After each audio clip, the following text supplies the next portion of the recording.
very hard to represent the voice from migrant workers or students or vulnerable people. Thank you.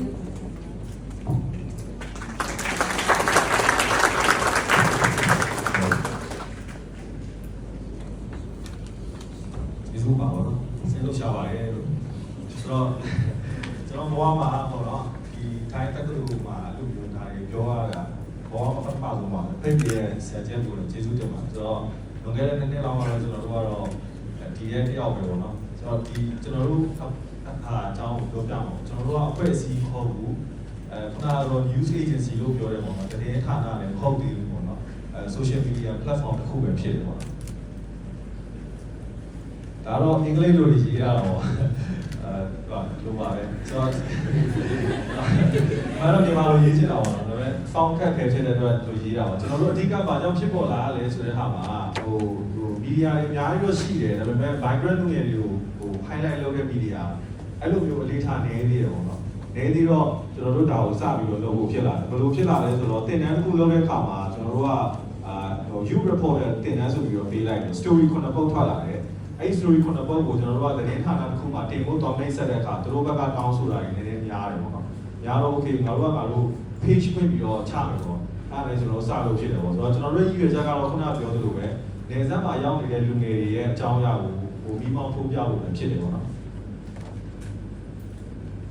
်ဆိုတော့ဒါတွေကတော့ကျွန်တော်တို့ရဲ့တန်ဖိုးထားမှုလို့ပြောလို့ရတာပေါ့နော်ဒါကျွန်တော်တို့ဒီမီဒီယာတို့တွေလုပ်နေတဲ့လူငယ်တွေနဲ့ပို့ပြီးတော့ဒီဆက်တဲ့ဟာမျိုးကျွန်တော်တို့တိစောက်ချင်တယ်ပေါ့နော်ဆိုတော့ဒီနှစ်နှစ်သုံးနှစ်အတွင်းမှာဒီပညာရေးဖွဲ့စည်းတော်တော်များများလည်းကျွန်တော်တို့မဲဆောက်မှာလုပ်နိုင်တယ်ပေါ့နော်ကျွန်တော်တို့မှာဘာတွေရှိလဲပေါ့နော်ဘာတင်တန်းတွေရှိလဲပေါ့အဓိကတော့ကျွန်တော်တို့ဒီမီဒီယာနဲ့ပတ်သက်တဲ့တင်တန်းတွေကျွန်တော်တို့ပေးတယ်ပေါ့ပေးပြီးတဲ့ခါကျရင်အဲ့လိုပေးပြီးရင်ကျွန်တော်တို့ကဒီတိုင်းထားဖို့ပေါ့နော် story ထုတ်ခိုင်းတယ်ပေါ့နော် story ထုတ်ခိုင်းပြီးတယ်ပြီးရင်ကျွန်တော်တို့မှပြန်တင်တယ်ကျွန်တော်တို့ကအဲ့ဒါကိုစာမူကပြန်ပေးတယ်ပေါ့နော်နောက်တစ်ခုကတော့ကျွန်တော်တို့ documentary တွေ interest story တွေကျွန်တော်တို့လုပ်တယ်ဒီလိုဟာမျိုးတွေပေါ့နော်ပြီးရင်တော့ကျွန်တော်တို့ကဒီအဖွဲ့အစည်းတွေ sorry ကျွန်တော်တို့ကပြီးရင် food day တွေရောင်းတာရှိတယ်တခြားဂျပန်သတင်းဌာနတို့ကတော့ဒါမက်ဒိုစေကန်စီစဉ်မှုနဲ့ကျွန်တော်တို့အဲ့ဒီအခွင့်အရေးရတယ်ပြီးရင်ကျွန်တော်တို့က local CBO တွေကသူတို့ကမီဒီယာလိုအပ်တယ်သူတို့ကဓာတ်ပုံဗီဒီယိုရိုက်ဖို့လိုအပ်တယ်ဆိုလို့ရှိရင်ကျွန်တော်တို့ကကူညီပေးတယ်အဲ့လိုကူညီတဲ့အခါလို formal လို့မဟုတ်ဘဲနဲ့ story လိုမျိုးကျွန်တော်တို့လုပ်ပြီးတော့ story တွေထုတ်တယ်ပေါ့နော်ဒီထဲကဒီအဝေးရောက်စာပနာဆိုရင်တော့ဒီမဲဆောက်မှာနာရီကူညီနေတဲ့အဖွဲ့ရဲ့အကြောင်းဆိုတော့ဒါကတော့ကျွန်တော်တို့ NHK ကိုရောင်းထားတဲ့ food တွေပေါ့နော်ဆိုတော့ဒါကမက်ဒိုစေကန်ကနေချိတ်ပြီးတဲ့ဟာဆိုတော့ကျောင်းတွေမှာရွှေ့ပြောင်းကျောင်းတွေမှာဘာလုပ်လို့ရလဲဆိုတော့ကိုယ်ပိုင်မီဒီယာ team ရှိတယ်ဆိုလို့ရှိရင်နိုင်ငံခြားသတင်းတောက်တွေလာချိတ်ဆက်တယ်ဆိုရင်ကိုကရိုက်တက်တယ်ဆိုလို့ရှိရင်အဲ့ဒါတွေကိုရောင်းလို့ရတယ်ဆိုတော့ဒါကိုကျွန်တော်ပြောချင်လို့ဒီမှာထည့်ထားတာဖြစ်တယ်ပေါ့နော်ဆိုတော့ကျွန်တော်တို့နဲ့ချိတ်ဆက်တဲ့အဖွဲ့အစည်းပေါ့နော်ကျွန်တော်တို့ရဲ့အဓိကဘာသာ organization ပဲပြောမှာပေါ့နော်မဲဆောက်မှာခေတ်စားတဲ့စကားဆိုရင် SUN နမိတ်ဖြစ်ပါတယ်ပေါ့နော်ဆိုတော့ကျွန်တော်တို့က SUN နမိတ်ရဲ့အောက်မှာရှိနေတာတော့မဟုတ်ဘူးပေါ့နော်ဆိုရင်မိကကျွန်တော်တို့လွတ်လပ်စွာတွားခွင့်ပေးတယ်ဆိုတော့ကျွန်တော်တို့ဆိုရင်မိက donor relation တွေဒီလိုမျိုး donor ဆက်ပို့လာတဲ့ပိုင်းတွေသူတို့ကကူညီပေးတယ်နောက်ကတော့ mentor seeker ပေါ့နော် mentor seeker ကကျတော့ကျွန်တော်တို့ရဲ့အောင်မြေပဲပေါ့နော်ကျွန်တော်တို့ကအဲ့ဒီကနေထွက်လာတယ်နောက်ကတော့ KIC ပေါ့နော် KIC ကတော့ကျွန်တော်တို့ကို media train လုပ်နေအောင်ပေါ့နော် media train လုပ်ပေးတယ်ပြီး FVD ပေါ့နော် FVD ကတော့ကျွန်တော်တို့visa တို့ work permit လုပ်ပေးတဲ့ဟာသူတို့လုပ်နေတယ်ပေါ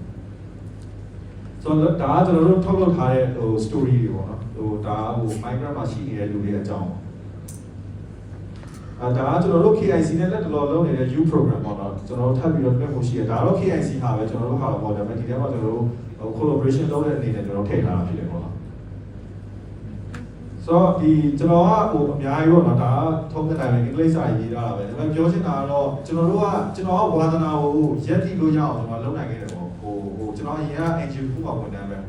data entry ဝန်ထမ်းပဲဒါပေမဲ့ကျွန်တော်ဆက်ပြီးတော့ကျွန်တော်လမ်းကြောင်းတစ်ခုဖြစ်အောင်လုပ်နိုင်ခဲ့တယ်ဆိုတော့ဘာပဲလုပ် consistent ဖြစ်အောင်လုပ်ဖို့မှန်လို့ပေါ့နော်လုပ်တာလမ်းကြောင်းမှန်နေကိုယ့်အကူအညီမဲ့လူတွေကလို့ပေါ်လာတာပဲပေါ့ဆိုတော့လက်တော်ကျွန်တော်လည်းဘာတွေလုပ်လို့ရတယ်ဆိုတော့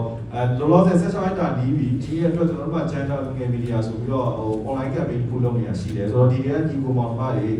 content creator တွေပါမယ်ဆိုလို့ရှိရင်ကျွန်တော်တို့လည်းအပေါ်မှာလာပြီးစကားပြောလို့ရတယ်စာတယ်ပဲဖြစ်ဒီread တွေပဲဖြစ်တော့เนาะကျွန်တော်တို့ရဲ့ special insight story ပေါ့ကိုယ့်ရဲ့အမြင်ပေါ့ gender နဲ့ပတ်သက်တဲ့အမြင်ဒီ LGBT အရေး ကိုယ့်ရဲ့လူငယ်ကြားထဲမှာဖြစ်နေတဲ့ခင်ချင်းတွေကိုကထင်ဟပ်ချင်တယ်ဆိုလို့ရှိရင်ကျွန်တော်တို့မှလာပြီးတော့မေးလို့ရတယ်ကျွန်တော်စာမှုကပြပါတယ်ပေါ့နော်ဗတ်400နဲ့ဗတ်1500အထိကြားနိုင်ပါတယ်ကျေးဇူးပါပေါ့နော်ဒီလိုဖိတ်ကြားပေးတဲ့အတွက်ငါအောင်ပြောတယ်